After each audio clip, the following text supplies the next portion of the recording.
우리 말씀 듣기 전에 옆에 분들에게 이렇게 한번 인사했으면 좋겠습니다. 하나님은 당신을 엄청 사랑하십니다. 할렐루야. 하나님은 저와 여러분을 너무너무 엄청나게 사랑하는 줄 믿습니다. 한 독자가 소년이 온다라는 책을 읽고 난 뒤에 한강 작가에게 소설이 너무 무겁고 잔인하기까지 하니 다음 소설은 사랑을 다룬 소설을 써달라고 부탁했다고 합니다. 그래서 나온 작품이 작별하지 않는다라고 합니다. 작별하지 않는다라는 소설을 저도 읽으면서 이 소설이 따뜻하다는 느낌을 갖게 만들어준 것이 반복되어 등장하는 괜찮아였습니다. 제가 한강 작가의 시 괜찮아를 읽어드리겠습니다. 괜찮아. 태어나 2달이 되었을 때 아이는 저녁마다 울었다. 배고파서도 아니고 어디가 아파서도 아니고 아무 이유도 없이 해질녘부터 밤까지 꼬박 3시간 거품 같은 아이가 꺼져버릴까봐 나는 2 팔로 껴안고 집안을 수없이 돌며 물었다. 왜 그래? 왜 그래? 왜 그래? 내 눈물이 떨어져 아이의 눈물에 섞이기도 했다. 그러던 어느 날 문득 말해봤다. 누가 가르쳐준 것도 아닌데 괜찮아, 괜찮아, 이제 괜찮아. 거짓말처럼 아이의 울음이 그치진 않았지만 누그러진 건 오히려 내 울음이었지만 다만 우연의 일치였겠지만 며칠 뒤부터 아이의 저녁 울음을 멈췄다. 30 넘어야 그렇게 알았다. 내 안에 당신이 흐느낄 때 어떻게 해야 하는지. 울부짖는 아이의 얼굴을 들여다보듯 짜릿짠 거품 같은 눈물을 향해 괜찮아, 왜 그래가 아니라 괜찮아, 이제 괜찮아. 여러분, 이 세상에는요 아픈 상처 하나도 없고 힘든 일 한 번도 겪지 않고 사는 사람이 없습니다. 그리고 살아가면서 이 모양 저 모양 실수 한두 번 하지 않고 살아가는 사람이 없습니다. 하나님 아버지는요 우리에게 너 왜 그랬어? 너 벌 받아야 돼. 네가 그렇게 살아니까 지금 이 꼴로 사는 거야. 욥의 친구들처럼 네가 죄를 범했기 때문에 사업이 망한 거야. 네가 병든 거야. 네 10자식이 다 죽은 거야. 이렇게 하지 않습니다. 우리 하나님 아버지는요 그 넓으신 품에 고이 안아주시면서 괜찮아, 괜찮아 라고 말씀해 주시는 분인 줄 믿으시기 바랍니다. 오늘 본문은 이런 하나님의 마음을 가장 잘 그린 돌아온 탕자 이야기입니다. 아니, 다 품어주시는 탕자의 아버지 이야기입니다. 말씀을 함께 나누면서 탕자를 새 사람으로 변화시킨 것들이 무엇인지 3가지 점을 한번 생각해 보겠습니다. 첫 번째, 탕자를 변화시킨 것은요 없음이었습니다. 할렐루야. 탕자를 새 사람으로 변화시켰던 첫 번째 것이 뭐라고요? 없음이었다는 거예요. 우리 14절 말씀을 다시 한번 읽어보겠습니다. 14절에 있는 하나님의 말씀 같이 읽어보겠습니다. 시작. 다 없앤 후 그 나라에 크게 흉년이 들어 그가 비로소 궁핍함지라. 다 없앤 후 돈 쓰기 좋아하고 여자 좋아하고 못된 친구들 사귀어 허랑방탕한 생활을 했던 탕자가 돈이 떨어지고 흉년이 찾아오니까 자기 가진 모든 것이 다 없어져 버렸어요. 그랬더니 게을렀던 친구가 돼지치는 일까지 마다하지 않았어요. 부잣집 아들이라 어려서부터 고생 한번 안 하고 자랐지만 이 탕자는요 자기가 가진 모든 것이 다 없어지니까 아무 일이든 닥치는 대로 하게 되었다라는 거죠. 만약에 탕자가 계속 손에 돈이 쥐어져 있었다면 절대로 돼지치는 일까지는 하지 않았을 거예요. 그런데 가진 것이 다 없어지니까 정신을 차리게 된 거예요. 역대상 4장 9절로 10절을 보면 야베스 이야기가 나오잖아요. 야베스가 태어날 때부터 건강이 없었어요. 태어날 때 머리부터 나와야 하는데 발부터 나오려 하다가 엄마 죽고 자기도 죽을 뻔하면서 어찌어찌 나왔는데 약간의 장애를 가지고 태어났습니다. 그리고 태어났을 때 아버지가 없었습니다. 집안 어르신들도 없었습니다. 그래서 어머니가 자신의 이름을 고통이 야베츠라고 지어주었습니다. 돈이 없는 가난한 집안이었습니다. 지금으로부터 2700년 전 정도에 아버지가 없고 집안 배경도 없고 돈도 없고 건강도 없는 아이였습니다. 그러니까 이 아이가 일찍부터 철이 들었어요. 매일매일 하나님께 두 손 모아 원컨대 주께서 내게 복을 주시려거든 나의 지경을 넓히시고 주의 손으로 나를 도우사 환난을 벗어나 근심이 없게 하옵소서라고 무려 20년 동안 기도했다라는 거예요. 여러분, 야베스가 돈 있고 아버지 있고 집안 백도 있었다면 절대로 하나님 찾지 않았을 것이고 기도도 하지 않았을 거예요. 그러나 세상에 필요 충분 조건들이 하나도 없으니까 하나님을 일찍부터 찾았고 기도했고 역경을 이기고 존귀한 자로 변화되었다는 겁니다. 예전에 김동호 목사님이 담임하시던 교회에 스토리가 있는 한 안수 집사님이 계셨습니다. 이분이 사업을 했는데 너무나 잘 돼서 엄청난 돈을 벌었습니다. 그러니까 교회에 차츰 나오지 않더라는 거예요. 고급 술집을 다니며 허랑방탕한 생활을 하기 시작했습니다. 가정도 힘들어져 갔습니다. 그러다가 회사가 부도를 맞습니다. 회사도 돈도 명예도 다 없어졌습니다. 자기가 쥐고 있었던 모든 것들이 다 없어졌습니다. 그제서야 다시 하나님을 찾기 시작합니다. 날마다 기도했습니다. 그리고 하나님의 은혜로 사업에 재개합니다. 그때 김동호 목사님이 그 안수 집사님에게 이런 말씀을 하셨다고 합니다. 집사님, 참 잘 망했네요. 그렇게 겸손하게 하나님께 붙어 있지 않습니까? 목사님, 맞습니다. 그때 제가 망하지 않았었더라면 저는 지금 완전히 망했을 것입니다. 부도가 나서 다 없어지는 바람에 정신을 차리게 되었습니다. 여러분, 돈과 학벌과 권력과 명예와 외모 등 세상 것들 다 가지고 있으면 망하기 너무 쉬워요. 그렇게 겸손했던 사울은요, 왕이 되자 권력이 생기고 돈이 생기고 사람이 생기고 명예가 생기고 많은 여인이 생기니까 제사를 무시하고 자신이 제사장 신분이 아님에도 불구하고 함부로 제사를 지냅니다. 아말렉에게 속한 것은 하나도 남김없이 해렘시켜버리라고 하나님께서 말씀하셨지만 불순종합니다. 그러다 온 집안이 다 망해버렸습니다. 솔로몬도 처음에는 그렇게 예배 잘 드리다가 돈, 권력, 명성, 1000명의 부인이 생기니까 예배 자리에서 차츰 멀어져 갔습니다. 매일 이방 여인들의 품속에서 헤어나오지 못했습니다. 결국에는 우상까지 섬겼습니다. 2번이나 하나님께서 나타나셔서 돌아오라 말씀했지만 거부했습니다.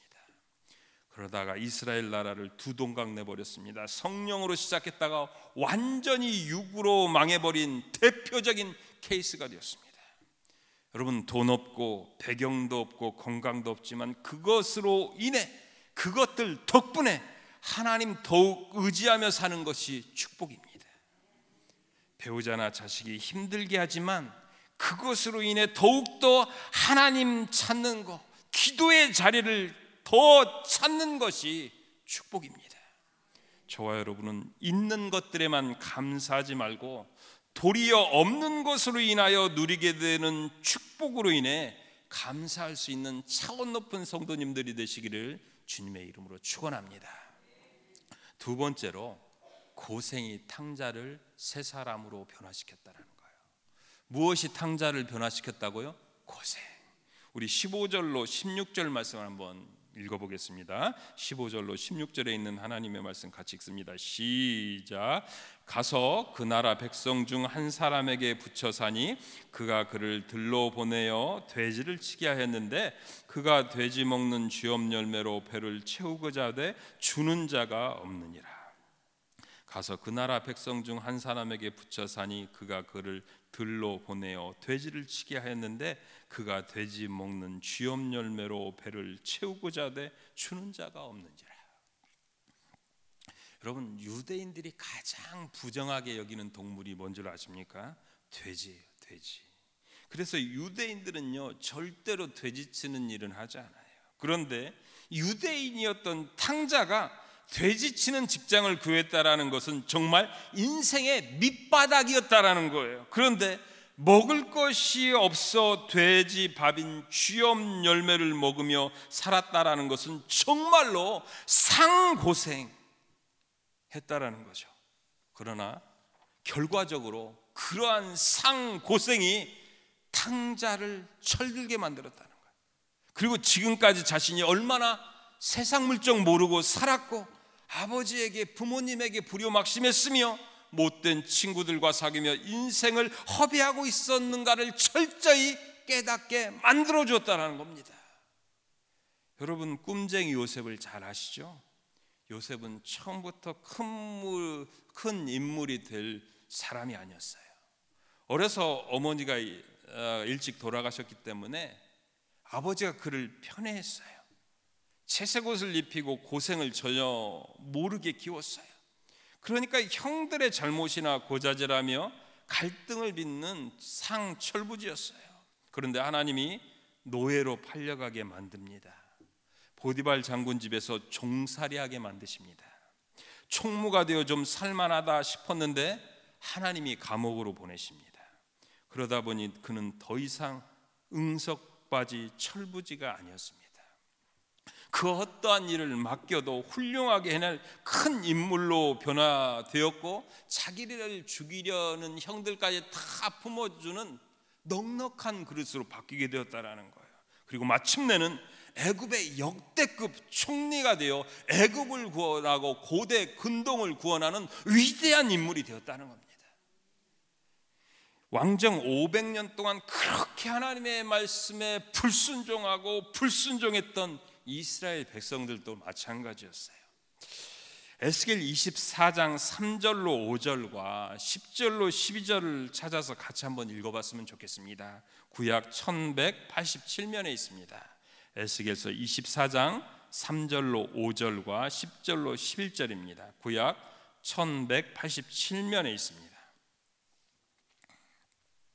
에스겔서 24장 3절로 5절 같이 읽습니다. 시작.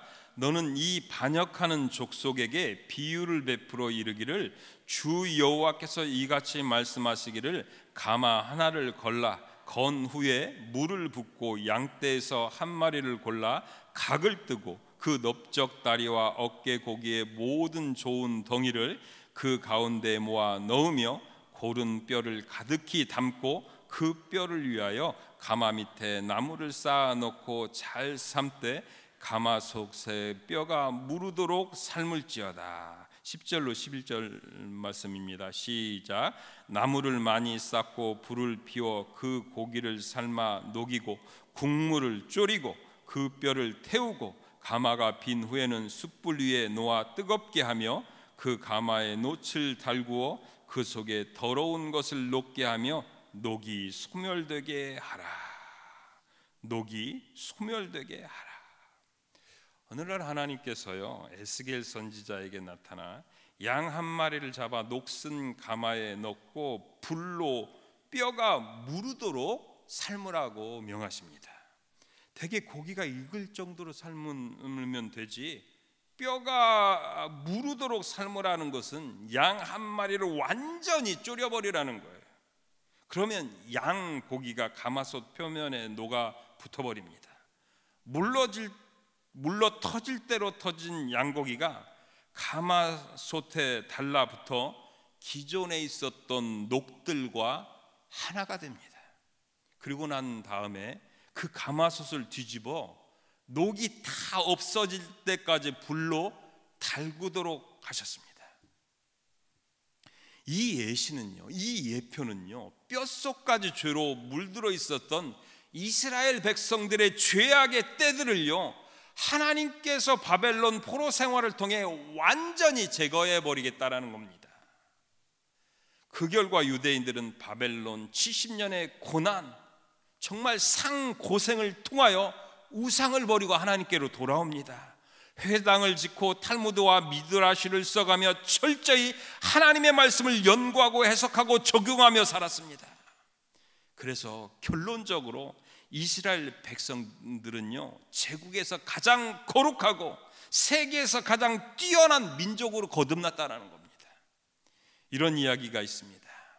옛날에 어느 부잣집에 아들 하나가 있었습니다. 세상 돌아가는 것을 좀 배우고라고 타지로 보냈는데 돈을 너무 쉽게 써버리는 거예요. 그래서 아버지는 아들에게 더 이상 돈 붙여주면 안 되겠다, 그러다간 내 아들 다 망치겠다라는 생각이 들었어요. 그래서 돈을 즉시 끊어버렸습니다. 급해진 아들이 아버지에게 이렇게 전보를 칩니다. 당신의 아들이 굶고 있음.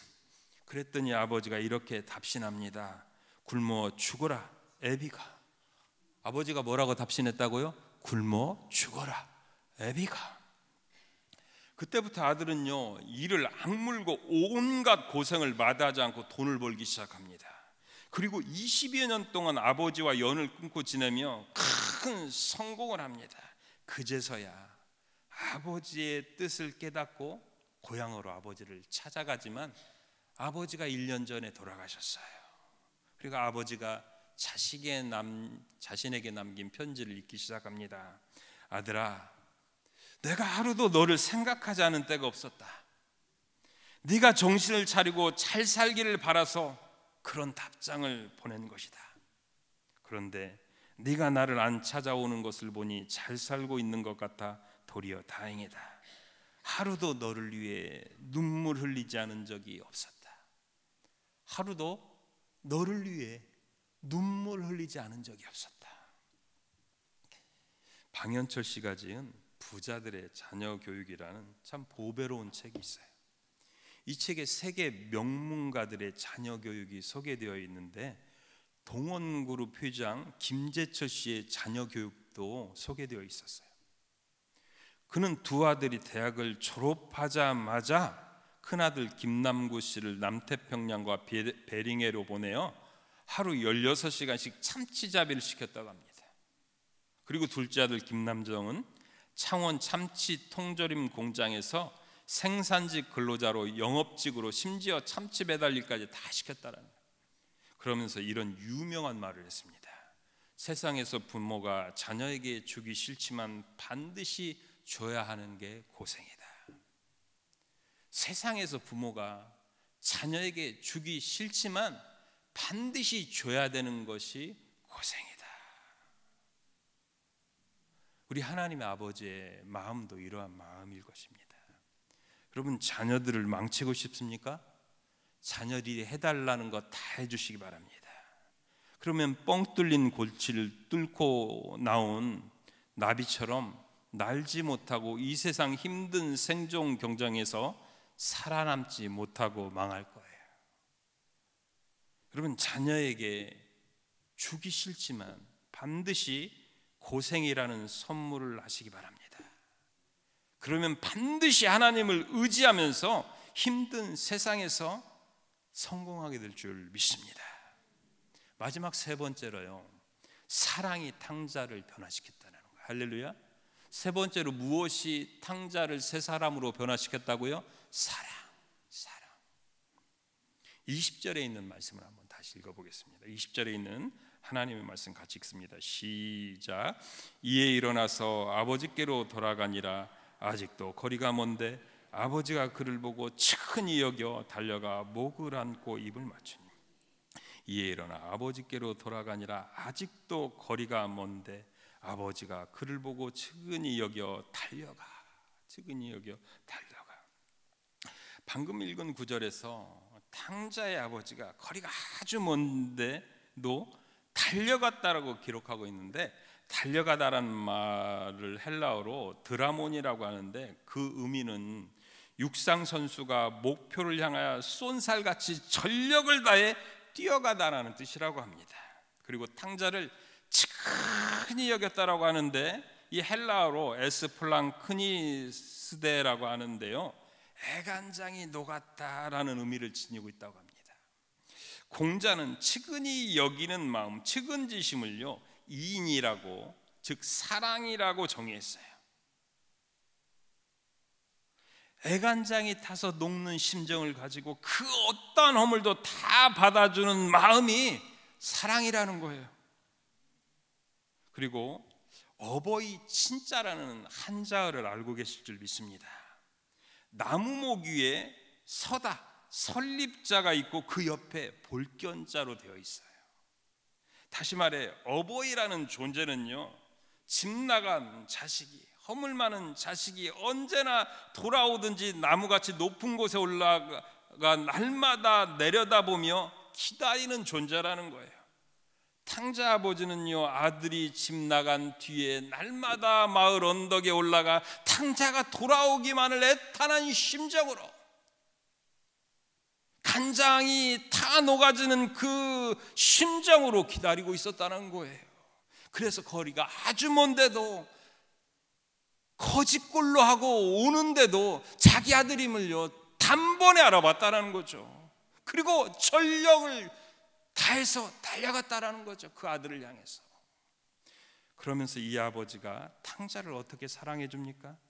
목을 안고 입을 맞춥니다. 집으로 데리고 가서 제일 좋은 옷을 입힙니다. 손에 가락지를 끼워줍니다. 발에 새신을 신깁니다. 그리고 살찐 송아지를 잡아 잔치하며 동네 사람을 불러다가 자식을 성대하게 환영합니다. 그러면서 아버지는 탕자에게 너 그 많던 유산 어떻게 했어? 왜 거짓골로 뒤어서 나타났냐? 그가 뭔 짓 했냐며 단 한마디도 묻지 않았다라는 거예요. 타박하지 않았다라는 거예요. 그냥 다 용서하고 사랑으로 다 받아주시며 품어주었다라는 거예요. 왜요? 자녀이니까. 저 여러분 누구예요? 하나님의 자녀예요. 요한복음 8장 1절로 10절을 보면 몸을 팔다가 현장에서 서기관과 바리새인들에게 잡혀온 여인이 등장하잖아요. 모세 율법대로 서기관과 바리새인들은 그 여인을 돌로 쳐 죽여야만 한다라고 합니다. 그러자 예수님이 아무 말도 하지 않냐고 땅에다 뭐라 쓰셨어요. 이어서 죄 없는 자가 먼저 돌로 치라고 말합니다. 그러니까 그 글자도 보고 예수님의 말도 들었던 서기관과 바리새인들이요 다 그 자리를 떠납니다. 여러분, 예수님이 바닥에 뭐라고 글씨를 쓰셨길래 현장에 있었던 서기관 바리새인들 다 양심에 찔려 돌을 내려놓고 그 자리를 떠난 줄 아십니까? 그럼 뭐라고 썼게요? 혹자는 예수님께서요 땅바닥에 이렇게 쓰셨다라고 말합니다. 한번 맞춰보시겠어요? 뭐라고 쓰셨게요? 지들도 가늠했으면서, 지들도 그랬으면서. 아무튼 현장에서 몸을 팔다가 온 여인과 예수님만 남았을 때 예수님께서 이 여인에게 하신 핵심 말씀이 뭐예요? 나도 너를 정죄하지 않는다. 나도 너를 정죄하지 않는다. 다시 말해 예수님은요 절대로 그 여인의 허물들을 지적하지 않고 존재적으로 있는 그대로 다 품어주시며 받아주셨다는 거예요. 그러자 그 여인은 새롭게 변화되어 예수님의 사랑을 전하는 자가 되었다는 거죠. 예수님이 부활하신 후에 갈릴리 바다에서 3번씩이나 자신을 부인했던 베드로를 만납니다. 그리고 하신 말씀은 요한의 아들 시몬아, 네가 나를 사랑하느냐라는 질문이었고 내 양을 치라라는 부탁이셨지. 야, 이 나쁜 놈아, 나와 함께 살고 함께 죽는다고 맹세했으면서 어떻게 나를 저주까지 하며 배반할 수 있느냐, 이 비겁한 놈아 라고 절대 정죄하지 않았어요. 베드로의 연약한 모습 그대로 다 받아주셨다는 거예요. 그리고 변화된 베드로는요 예수님을 위해 로마까지 복음을 전하다가 십자가에 거꾸로 순교까지 합니다. 제가 고등학교 때 밤새 읽으며 눈물 많이 흘리며 읽었던 책이 다미안 신부였어요. 아무도 들어가지 않으려던 나병 환자촌 몰루카이 섬에 들어갑니다. 그러나 아무도 그가 전하는 복음을 받아들이지 않습니다. 왜냐하면 다미안 신부는 건강한 사람이었기 때문이었습니다. 그러자 다미안 신부는 이렇게 기도를 합니다. 하나님, 저에게 나병을 주시옵소서. 저들을 진정 사랑할 수 있도록. 하나님, 저에게 나병을 주시옵소서. 저들을 진정 사랑할 수 있도록. 그러던 어느 날 모닥불을 피워놓고 빙 둘러서서 나환자들에게 복음을 전하다가 불에 손가락이 되어 있는데도 아무런 감각이 없었어요.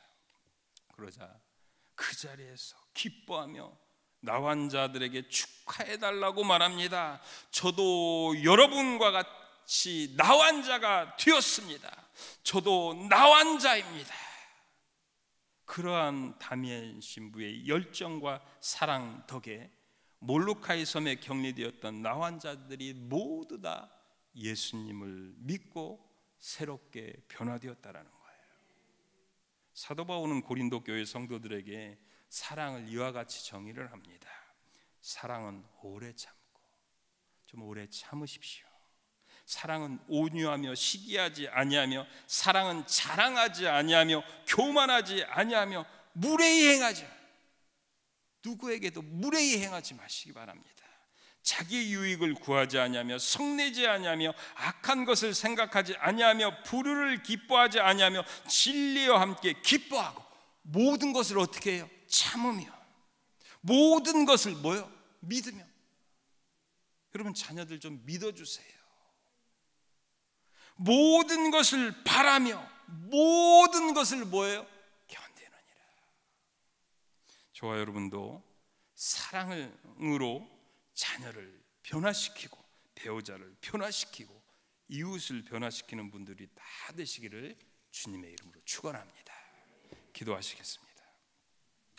하나님 아버지, 이 시간 설교를 통하여 탕자를 변화시킨 세 가지, 없음과 고생과 사랑이었음을 교훈하여 주시니 감사합니다. 하나님 아버지, 저희도 없음과 고생 가운데서도 하나님의 뜻이 담겨 있음을 믿고 더욱 하나님 찾게 하시고, 언제나 변함없이 저희를 있는 그대로 품어주시는 하나님 아버지의 사랑을 잊지 말고 살아가게 도와 주시옵소서. 그 사랑을 전하며 사는 자들이 되게 하여 주시옵소서.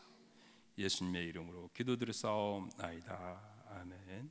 시간 주신 말씀을 가지고, 여러분이 가지고 나온 기도 제목을 가지고 주여 한번 부르짖고 기도하겠습니다.